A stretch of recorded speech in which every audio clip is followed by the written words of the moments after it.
मुज़फ़्फ़र वारसी ने बड़ी कमाल की बात लिखी है कि ज़िंदगी तुझसे हर एक सांस पे समझौता करूं, शौक़ जीने का है मुझको मगर इतना तो नहीं। नमस्कार, जय हिंद मित्रों। सामाजिक अध्ययन की जो अपनी टॉपिक वाइज टेस्ट सीरीज चल रही है, आज सीरीज संख्या है 23 और मध्य एवं आधुनिक काल जो अपनी तीसरी यूनिट है, टॉपिक वाइज टेस्ट तीसरी यूनिट है, वहाँ से हम उसका जो सब पॉइंट है भक्ति काल, यहाँ से प्रश्नों का संकलन कर रहे हैं। वीडियो को आप लाइक कर दें, सभी साथियों को शेयर कर दें और पहली बार देख रहे हैं तो सब्सक्राइब करके बेल आइकन को क्लिक कर लेना ताकि जो भी वीडियो डाला जाए उसकी सूचना आपको मिल जाए। प्रारंभ करते हैं पहला सवाल और क्रमबद्ध रूप से देखें तो 458 नंबर का।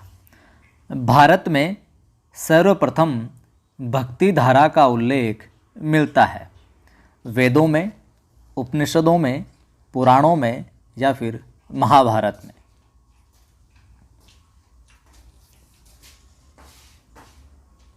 तो बताइए साहब, क्या उत्तर हो जाएगा? उत्तर होगा यहाँ पर अपना ब। भारत में सबसे पहले भक्ति धारा का जो उल्लेख हमें मिलता है वो मिलता है उपनिषदों में। अगला देखिए, भक्ति आंदोलन की शुरुआत सर्वप्रथम हुई पूर्वी भारत, पश्चिमी भारत, दक्षिणी भारत या फिर उत्तरी भारत में? बताइए। सवाल का उत्तर आ रहा हो तो ज़रूर कमेंट में बताएं आप।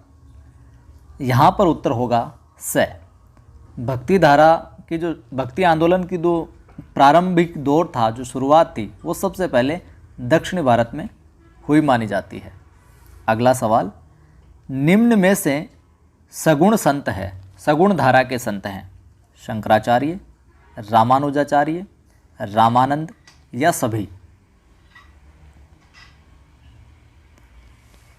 क्या उत्तर हो जाएगा? उत्तर हो जाएगा यहाँ पर द। यहाँ पर शंकराचार्य ये भी सगुण धारा के संत हैं, रामानुजाचार्य भी और रामानंद भी। इनके अतिरिक्त हम देखें, अगर इनके अतिरिक्त संतों के सवाल आ जाए कोई सगुण धारा से जुड़ा हुआ, तो संत रैदास, चैतन्य महाप्रभु, सूरदास, तुलसीदास आदि भी सगुण धारा के संत माने जाते हैं। अगला देखिए, शंकराचार्य को अवतार माना जाता है शंकर भगवान का, कृष्ण भगवान का, शिव भगवान का या फिर विष्णु भगवान का?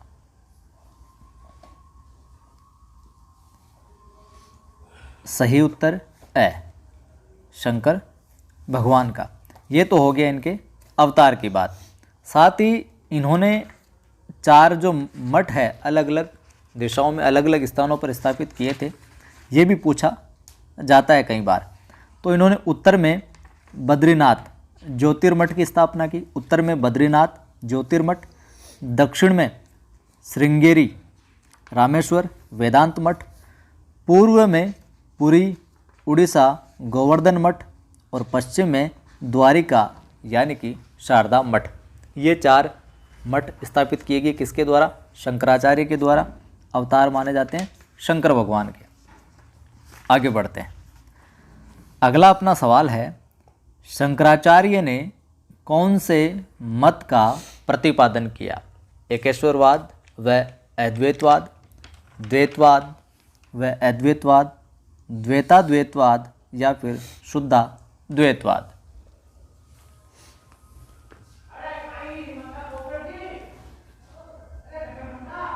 यहाँ पर अपना उत्तर हो जाएगा एकेश्वरवाद व अद्वैतवाद। ठीक है। साथ ही व्याख्या देख लेते हैं। लगभग प्रश्नों के नीचे व्याख्या दी हुई होती है, वो इसलिए कि अगर उन व्याख्याओं से अगर सवाल बनता है तो वो भी आपके लिए लाभदायक सिद्ध हो। हमारा प्रयास है समग्र रूप से सारा कुछ समेटा जाए विशेष संकलन के साथ में। तो आप भी प्रयास करें अपने इस चैनल को और बेहतर बनाने का, सभी साथियों को शेयर करके। देखिए, द्वैतवाद के अपन प्रतिपादन की बात करें तो किसने किया? मध्वाचार्य द्वारा। द्वैताद्वैतवाद निम्बार्काचार्य, शुद्धाद्वैतवाद वल्लभाचार्य और विशिष्टाद्वैतवाद रामानुजाचार्य। ठीक है, ये इनके वाद हैं, आप जरूर याद कर लीजिए सभी को।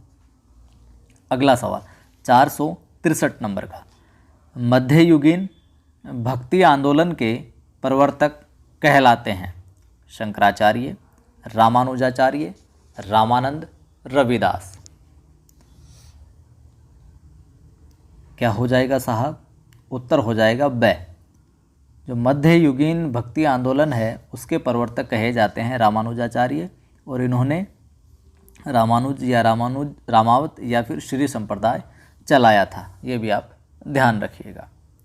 अगला सवाल, उत्तरी भारत में भक्ति आंदोलन के प्रवर्तक माने जाते हैं। यहाँ पर अब हम उत्तरी भारत की बात करें। पहले वाले सवाल में हमने बात की थी मध्ययुगीन भक्ति आंदोलन के प्रवर्तक की। उत्तरी भारत में कौन माने जाते हैं? शंकराचार्य, रामानुजाचार्य, रामानंद, रविदास। क्या होगा? सही उत्तर हो जाएगा यहाँ पर अपना स, रामानंद। व्याख्या देख लेते हैं। रामानंद साहब उत्तरी भारत में भक्ति आंदोलन के प्रवर्तक माने जाते हैं, और इनका जन्म जो है वो प्रयागराज में हुआ था 1299 ईस्वी में, तथा इनका जो भक्ति का भाव था, कई बार भक्ति भाव भी पूछ लिया जाता है कि ये संत है जो किस प्रकार की भक्ति किया करते थे। उनका जो भक्ति का भाव था वो था दास्य भाव की भक्ति थी इनकी। ठीक है। अगला सवाल है अपना यहाँ पर, रामानंद ने सर्वप्रथम उपदेश कौन सी भाषा में दिए थे? अंग्रेजी, मारवाड़ी, संस्कृत या फिर हिंदी?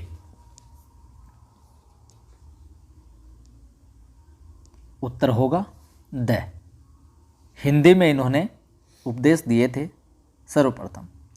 और राजस्थान में हम बात करें तो गलता और रेवासा सिक्कर दोनों जो पीठ है वो रामानंदी संप्रदाय की है। ठीक है, गलता वाली और रेवासा वाली दोनों किसकी है? रामानंदी संप्रदाय की पीठ है। अगला सवाल देखिए, संत रामानंद जी के शिष्यों की संख्या थी 7, 8, 9 या 12? उत्तर हो जाएगा द। कितनी संख्या थी? 12। अगर आपके पास हो इनकी संख्या, अगर आपको याद हो तो ज़रूर कमेंट में लिख दीजिएगा। अगला सवाल है, संत रैदास के उपदेश किस ग्रंथ में संकलित हैं? रैदास की पर्ची में, रैदास की डायरी में, रैदास की किताब में या फिर रैदास की अर्जी में? उत्तर हो जाएगा यहाँ पर ए। रैदास की पर्ची के अंदर संत रैदास के उपदेश है जो हमें देखने को मिलते हैं। अगला सवाल है अपना, मीराबाई के गुरु थे? आसान सवाल है। शंकराचार्य, संत रैदास, संत रामानंद, इनमें से कोई नहीं। उत्तर हो जाएगा क्या? संत रैदास इनके गुरु थे, और इन्होंने रायदास संप्रदाय है जो चलाया था। अगला सवाल देखिए, किस महान संत ने संत रविदास को संतों का संत कहा था? बड़ा कमाल का प्रश्न है, याद रखिएगा। किस महान संत ने संत रविदास को संतों का संत कहा था? सूरदास ने, कबीर ने, वेदव्यास ने, कालिदास ने? उत्तर हो जाएगा ब, कबीर ने। किसने? कबीर ने। व्याख्या में देख लीजिए, संत रविदास की जो छतरी है वो चित्तौड़गढ़ किले में बनी हुई है। छतरी के बारे में अगर सवाल पूछ लिया जाए कि संत रविदास की छतरी कहाँ पर बनी हुई है, तो बनी हुई है वो चित्तौड़गढ़ के किले में। आगे बढ़ते हैं। अगला सवाल है, गौड़ीय संप्रदाय के संस्थापक माने जाते हैं चैतन्य महाप्रभु, सूरदास, संत रैदास या इनमें से कोई नहीं? क्या उत्तर हो जाएगा? ए। गौड़ीय संप्रदाय के जो संस्थापक माने जाते हैं वो माने जाते हैं चैतन्य महाप्रभु, और इनका जो बचपन का नाम था वो था विश्वम्भर। ठीक है, संस्थापक के बारे में ये सवाल कई बार पूछा गया है, लेकिन बचपन का जो नाम था विश्वम्भर, इसको आप ध्यान में जरूर रखिएगा। अगला सवाल देखिए। अगला अपना सवाल है, भक्ति में कीर्तन की शुरुआत करने वाले प्रथम संत थे? सूरदास, रविदास, तुलसीदास या फिर चैतन्य महाप्रभु? कौन थे? उत्तर हो जाएगा द। चैतन्य महाप्रभु वो संत थे जिन्होंने भक्ति में कीर्तन की शुरुआत की थी। साथ ही साथ इनके भक्त इन्हें गौरांग महाप्रभु भी कहते थे। किसको? चैतन्य महाप्रभु को क्या कहा जाता था? गौरांग महाप्रभु। ये सवाल पूछा गया कई बार। तथा उड़ीसा के जो राजा थे प्रताप रुद्र गजती ने इन्हें कृष्ण का अवतार बताया। ठीक है, आगे बढ़ते हैं। संत सूरदास का जन्म स्थान है रुणकता आगरा, बरेली आगरा, दिल्ली या फिर पंजाब। उत्तर हो जाएगा ए। अगला सवाल, मुगल काल में भक्ति आंदोलन को लोकप्रिय बनाया संत कबीर ने, संत तुलसीदास ने, संत सूरदास ने या फिर संत धन्ना ने? लोकप्रिय किसने बनाया भक्ति आंदोलन को मुगल काल में? उत्तर होगा अपने यहाँ पर ब, संत तुलसीदास ने, बाबा तुलसीदास ने। अगला सवाल है अपना, स्वामी वल्लभाचार्य द्वारा स्थापित संप्रदाय है वल्लभ संप्रदाय, पुष्टि मार्ग संप्रदाय, दोनों या दोनों ही नहीं? बताइएगा साहब। उत्तर हो जाएगा स, वल्लभ संप्रदाय और पुष्टि मार्गीय संप्रदाय ये वल्लभाचार्य द्वारा स्थापित है। तो इस संप्रदाय का जो संबंध है, दोनों एक ही कहा जाता है। इस संप्रदाय का जो संबंध है वो वैष्णव धर्म से है और इन्होंने कृष्ण भगवान की उपासना श्रीनाथ जी के नाम से की थी। अगला देखिए, निम्न में से निर्गुण भक्ति के संत हैं। पहले हमने जो एक सवाल में देखा सगुण भक्ति के संतों को देखा था और यहाँ पर जो है निर्गुण भक्ति के संत हैं। निम्न में से कबीर, संत धन्ना, संत पीपा सभी। उत्तर हो जाएगा द। ये सभी जो हैं निर्गुण भक्ति के संत हैं। इनके अलावा हम बात कर लें तो संत दादू भी जो है निर्गुण भक्ति संत धारा के संत हैं। अगला है, वह प्रथम निर्गुण संत जो गृहस्थ जीवन में रहते हुए भक्ति के उपदेश देते थे या उन्होंने दिए थे। कबीर, संत धन्ना, संत पीपा सभी।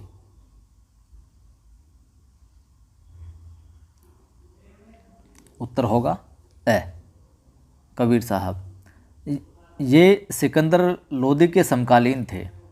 साथ ही साथ इनके जो उपदेश थे वो बीजक ग्रंथ में संकलित है। ये सवाल बीजक वाला कई बार पूछा गया है। अगला देखिए, राजस्थान में भक्ति आंदोलन का श्रेय किसे दिया जाता है? संत कबीर, संत रामानंद, संत धन्ना, संत पीपा। बताइए किसे दिया जाता है? उत्तर हो जाएगा यहाँ पर अपना स, संत धन्ना को। और इनका संबंध धुवन टोंक राजस्थान की जाट जाति से है। ठीक है, जय हिंद। आपने वीडियो को लाइक नहीं किया अभी तक तो लाइक कर दें, शेयर भी कर दें सभी मित्रों को। पहली बार देख रहे हैं तो वीडियो को सब्सक्राइब कर, चैनल को सब्सक्राइब करके बेल आइकन को क्लिक कर लें ताकि आने वाले वीडियोज़ की सूचना आपको मिलती रहे। फिर मिलते हैं।